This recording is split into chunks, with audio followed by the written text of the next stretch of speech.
8 de outubro de 2025. Hollywood ficou sem fôlego com a notícia de que Diane Keaton, o ícone imortal de O Padrinho e Annie Hall, foi encontrada morta na sua histórica mansão em Beverly Hills. Nenhuma declaração oficial foi feita sobre a causa, mas apenas 24 horas depois, o Departamento de Polícia de Los Angeles iniciou inesperadamente uma investigação criminal. E o primeiro nome que chocou toda a indústria cinematográfica foi Al Pacino. Já foram o casal de ouro de Hollywood, para sempre ligado às imagens de Kay e Michael Corleone. Um símbolo de amor, tragédia e poder. Mas, nos últimos anos de vida de Kay, a relação entre ambos tornou-se sombria e enigmática. Uma história de amor que durou mais de 15 anos, repleta de inúmeros términos e reencontros, uma proposta de casamento rejeitada que mergulhou Keaton numa crise, disputas financeiras ferozes sobre a venda de imóveis e um diário misterioso, encontrado no seu quarto contendo linhas rabiscadas sobre traição e medo final. Todos estes pormenores transformaram a morte de Diane Keaton num mistério arrepiante, onde o amor, o ódio e o poder se entrelaçaram. O que aconteceu realmente naquela mansão durante os seus últimos dias? Qual o papel de Al Pacino na morte de Diane Keaton? Imediatamente após a confirmação da morte de Diane Keaton, um envelope misterioso foi entregue inesperadamente ao Escritório Federal de Los Angeles. Não foi enviado por um repórter ou fã, mas por um investigador interno. No interior estava um único item, uma carta manuscrita que se veio a confirmar serem as últimas palavras de Diane Keaton antes de falecer. A caligrafia trêmula borrava a tinta, misturando desespero e medo. Sinto tanta dor. Uma frase curta, mas suficiente para paralisar toda a equipe de investigação. As impressões digitais correspondiam aos registros de Keaton, mas o conteúdo vago e fragmentado não deixava claro a que ou a quem se referia. A carta foi imediatamente selada e entregue ao FBI. A partir daí, a investigação tomou um rumo completamente novo. A polícia regressou ao local para analisar o relatório médico inicial. A conclusão preliminar foi que a causa da paragem cardíaca era indeterminada. Mas quando a equipe forense entrou no quarto de Keaton, uma série de anomalias começou a emergir. Na mesa de cabeceira estava o seu diário, um companheiro constante durante décadas, despedaçado. Muitas páginas foram arrancadas, deixando apenas algumas linhas rabiscadas, como se tivessem sido escritas à pressa. Ele já não confia em mim. Ao lado, um copo de vinho partido, mas sem impressões digitais de Keaton.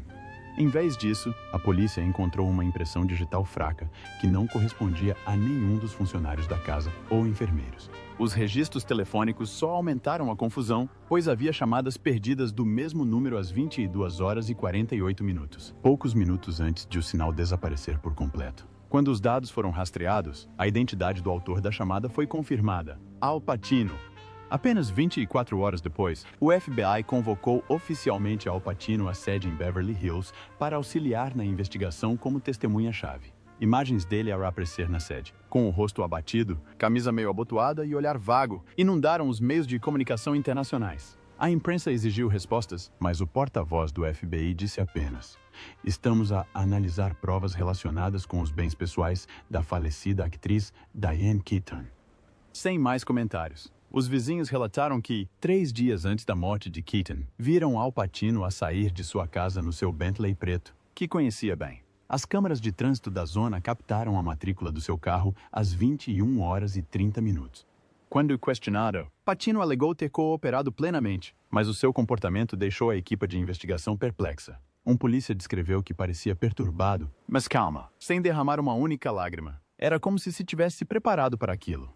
Quando questionado sobre o porquê de estar em casa de Keaton naquela noite, Pacino respondeu secamente, com a voz rouca, claramente impaciente: "Só conversamos sobre o passado. Quando ela disse que queria descansar, fui-me embora." Ninguém sabia a que assuntos antigos se referia amor, arrependimento ou algo mais profundo. Mas o silêncio invulgar de Al Pacino deixou Hollywood em frenesi.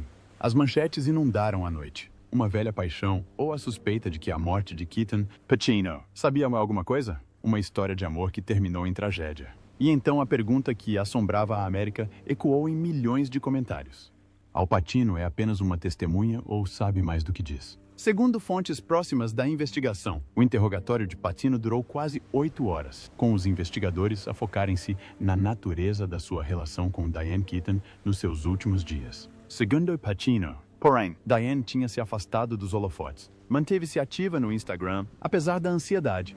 Keaton passou a maior parte do tempo na sua casa em Beverly Hills com os seus adorados cães, rodeada de esboços de design de interiores e planos para produzir filmes. O último reencontro público foi na cerimônia de entrega dos prêmios AFI Life Achievement 2017. Em homenagem a Keaton, Pacino subiu ao palco, olhou para ela durante um longo momento e disse lentamente: "Ela é uma grande artista e eu adoro-a."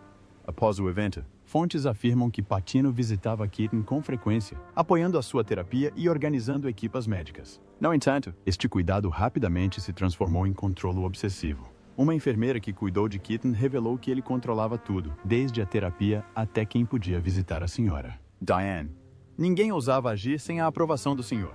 Pacino. Outra fonte disse que, nos dias de fragilidade de Keaton, Pacino ficava em casa durante horas. Cervez ordenou que todos os aparelhos eletrônicos fossem desligados, alegando que ela necessitava de silêncio absoluto. Pacino continuou a ser um amigo dedicado, mas para os mais próximos, era um amor com nuances de obsessão que suscitava interrogações. Foi durante este período que as últimas sombras da vida de Diane começaram a abater-se. A histórica vila de Diane Keaton, subitamente colocada à venda, tornou-se o assunto do mercado imobiliário de Hollywood. Avaliada em 29 milhões de dólares, a casa viu o seu preço reduzido em 3 semanas. Uma queda invulgar num mercado em recuperação. Um especialista imobiliário anônimo afirmou que alguém como Diane Keaton não baixa os preços desta forma, a menos que haja uma razão. Semanas antes da sua morte, todos os documentos de corretagem foram enviados para a Sotheby's com uma breve nota: venda urgente.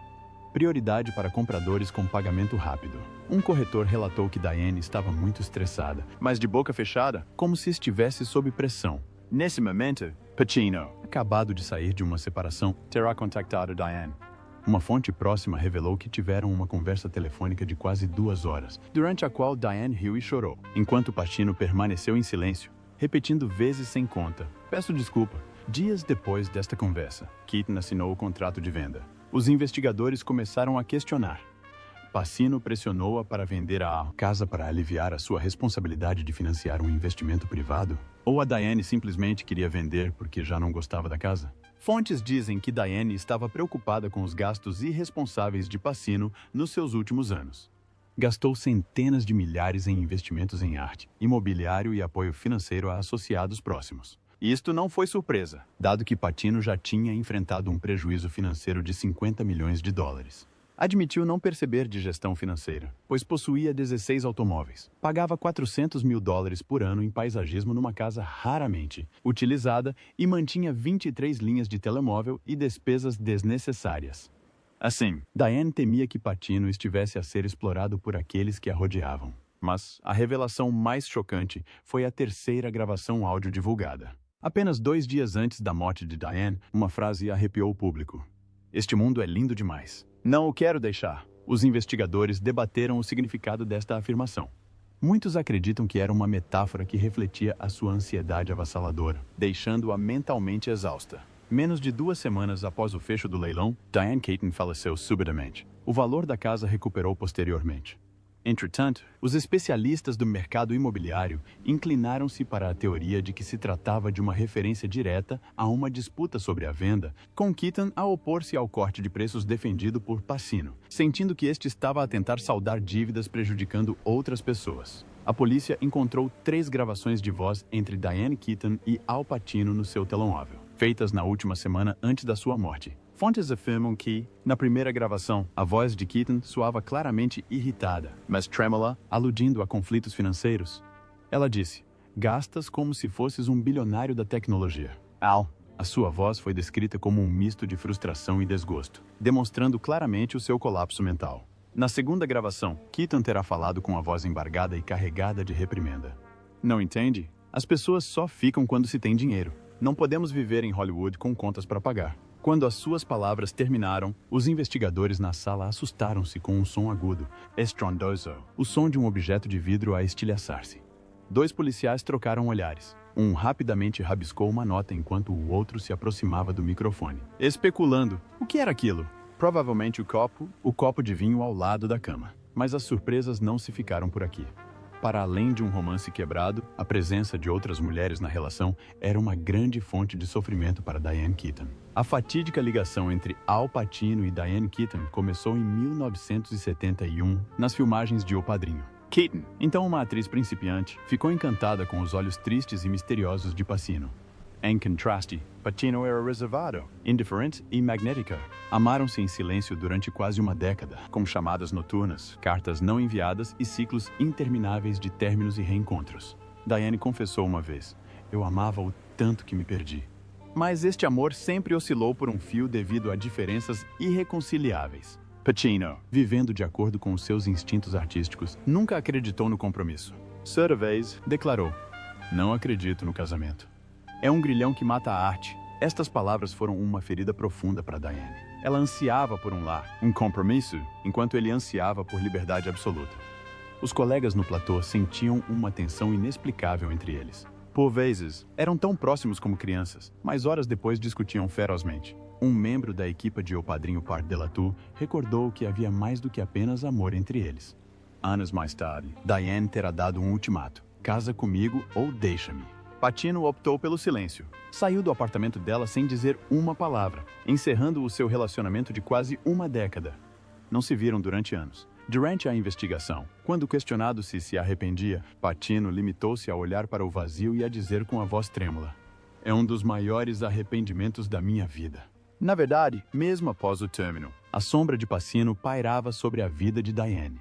A ruptura não se devia apenas à distância. A presença de outras mulheres na vida de Pacino, ao longo de décadas, era como um punhal a trespassar as feridas ocultas de Diane. Mesmo quando Pacino afirmava que estes eram relacionamentos agradáveis e naturais, a notícia de que andava de mãos dadas com belas modelos ainda a magoava.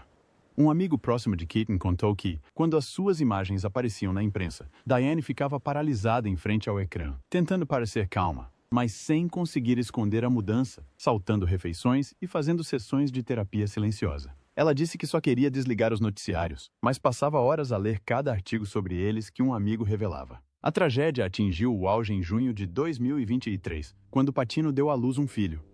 Para Diane, não era apenas uma notícia, era uma confirmação cruel de que o homem que ela amava profundamente tinha avançado para um novo capítulo. Ela exclamou: "Ele ainda é pai de outra criança," o que significa que escolheu uma família. Mas não comigo.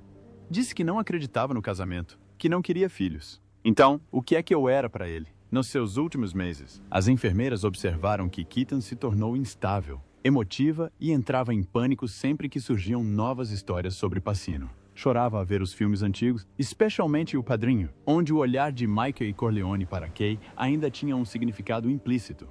Também costumava escrever no seu diário, rabiscando linhas sobre o passado e arrependimentos, para depois as rasgar. O ciúme de Diane não era a raiva de um amante abandonado, mas a dor de uma mulher que se apercebe de que viveu a vida por alguém que nunca lhe pertenceu verdadeiramente. A partir daí, o fogo latente da mágoa, do arrependimento e do ciúme consumiu os últimos dias de paz da vida de Diane Keaton. Segundo a filha, embora Al Pacino causasse frequentemente ansiedade à mãe, esta acreditava que a morte de Diane Keaton tinha sido natural e não diretamente relacionada com ele. Ao longo da vida, Diane Keaton partilhou abertamente a sua persistente batalha contra o cancro de pele. Aos 20 e poucos anos, foi-lhe diagnosticada uma forma comum, mas recorrente, de cancro de pele. Anos mais tarde, a doença voltou numa forma mais grave, um carcinoma espinocelular na bochecha.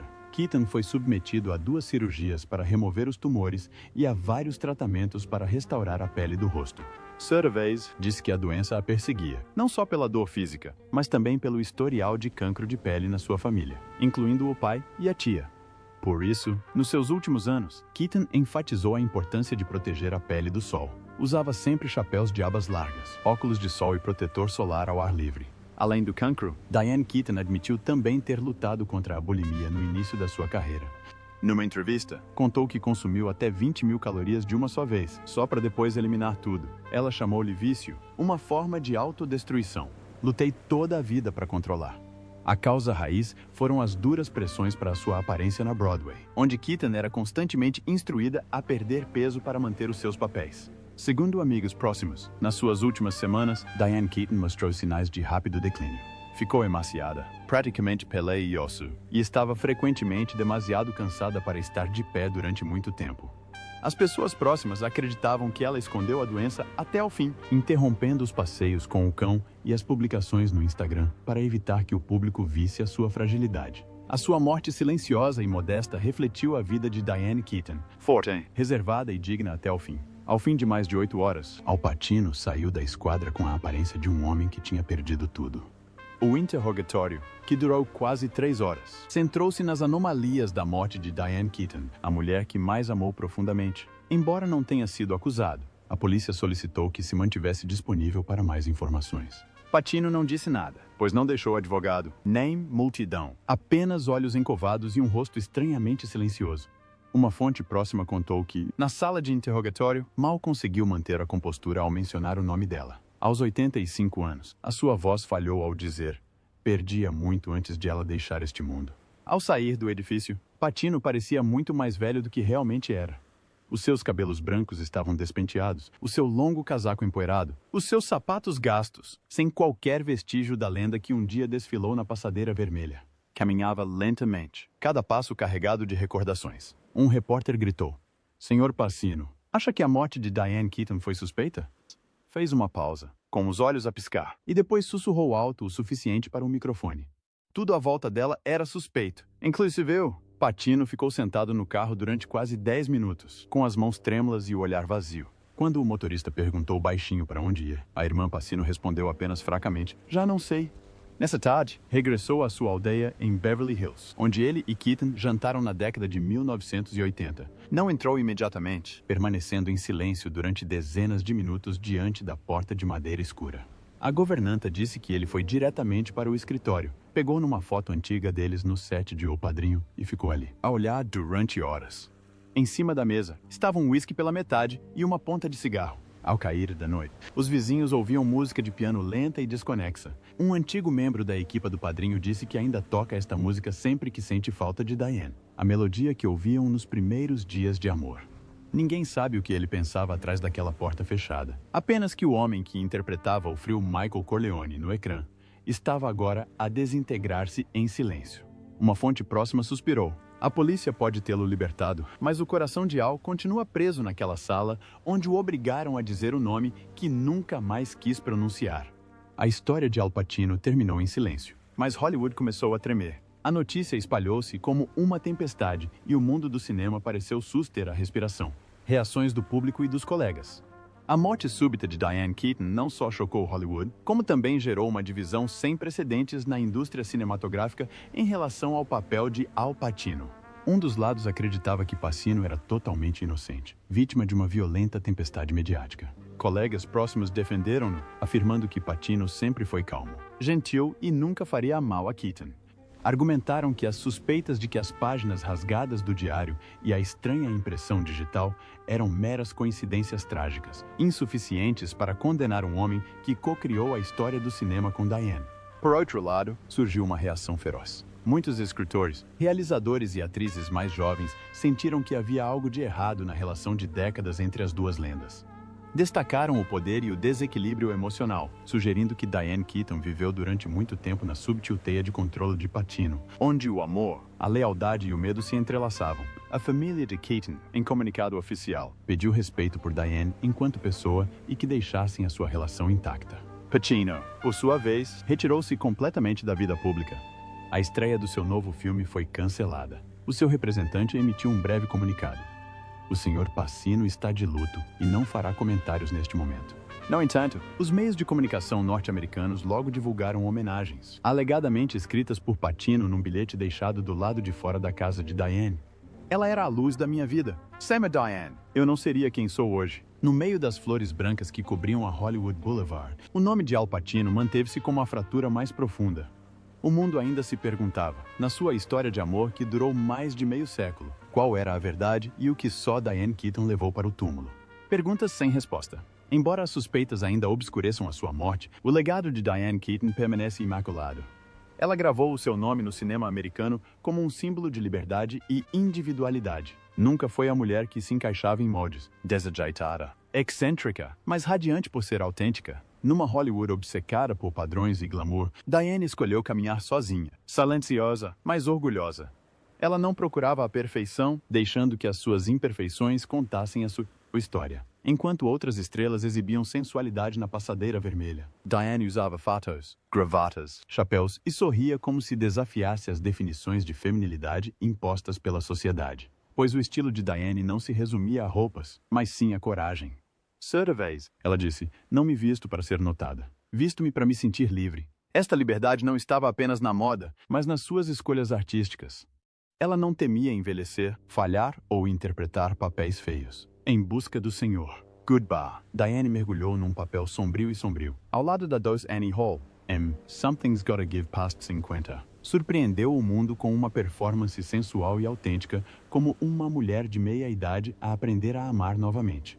Por detrás dos seus papéis, Diane Keaton era uma contadora de histórias. Para uma geração de mulheres, aquelas que tinham medo sentiam-se sozinhas ou eram julgadas por não se enquadrarem em padrões. Ela ensinou-lhes que sermos nós próprios não é pecado, mas sim uma vitória. No dia em que faleceu, o mundo não lamentou apenas uma estrela, mas uma artista que ousou viver, amar e ser diferente. O FBI ainda não divulgou uma conclusão final. Talvez descubram a verdade. Como nos filmes protagonizados por Diane Keaton, a verdade pode permanecer enterrada em silêncios. Mas uma coisa é certa, Diane Keaton não partiu simplesmente. Deixou um vazio onde todos os que a amavam precisam de se confrontar. E algures numa sala mal iluminada de Hollywood, Al Pacino senta-se silenciosamente diante de uma foto antiga, com os olhos cheios de tristeza, sussurrando palavras que nunca chegou a dizer. Eu amava-a, mas talvez nunca a tenha compreendido verdadeiramente. Para o mundo, a morte de Diane Keaton permanecerá uma pergunta sem resposta. Uma sombra a assombrar Hollywood. Como se ela ainda estivesse lá fora, sorridente e na frágil linha entre a luz e a escuridão. Hollywood, onde a luz é acesa não para revelar a verdade, mas para a enterrar em glamour. Aqui, tudo é meticulosamente encenado. Sorrisos são guionados, lágrimas são contidas e até a solidão precisa de usar uma máscara luxuosa. Na passadeira vermelha, movem-se como deuses descendo do céu, sorrisos e olhos medidos, treinados para refletir flashes. O estalido implacável das câmeras soa como um hino triunfal, mas na verdade é o toque de um sino a despedir-se dos últimos resquícios da sua humanidade. Quando a festa termina, as luzes apagam-se e as gargalhadas desvanecem-se nos copos de vinho, restando apenas vestidos de seda amarrotados no chão, misturando-se com o aroma da maquilhagem. Sentam-se sozinhos diante de espelhos, fitando o rosto de um estranho outrora adorado pelo mundo, agora assustadoramente vazio. Bebem para esquecer, depois bebem para esquecer que se esqueceram. Nas aldeias sumptuosas, a música suave só serve para abafar o silêncio que lhes corrói a alma. Em Hollywood, a solidão não grita. A fama aqui não nasce da luz. Cada lenda que veneramos é forjada pela autodestruição, pela juventude gasta, pelo amor trocado e pela paz estrangulada para dar lugar ao glamour. E quando as luzes do palco brilham pela última vez, o público vê um sorriso radiante, mas Hollywood vê uma alma a consumir-se em silêncio. Pois aqui, os sonhos nunca são verdadeiramente vividos. São encenadas vezes sem conta, até que o ator perca o que tem de mais precioso.